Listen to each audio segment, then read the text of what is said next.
Ako po si Rico Mendoza po, 62, nakatira sa barangay Cambitala po. Pagkabuti ko na si Mendoza na 63 years old po. Dalawa po yung anak namin. Kami po ay namumulot ng mga basura at Nagtatrabaho ko dyan po sa Cambitala po noon, sa karsada. Nakakaraos din po sa mga bigay po ng mga tao. Tapos sa pagtinda po ako ng kalakal, walang naging yung pera namin. Isang po ko naging ng tulong. May sakit po sa stroke ay nagkompo siya. Yung epilepsy po. Habang buhay po ako, inalagaan ko lang po siya. Dumaan na kami lahat sa pong buhay, pagsubok, nang matatag pa rin kami. Kahit na nagkakasakit ako, gano'n lang din. Tinatrabaho ko lahat.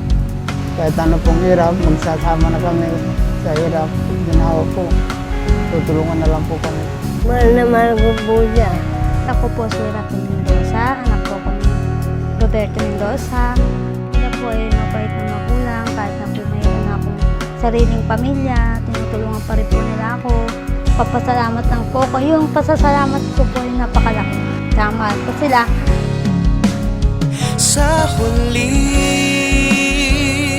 palagi babalik pa rin sa'yo.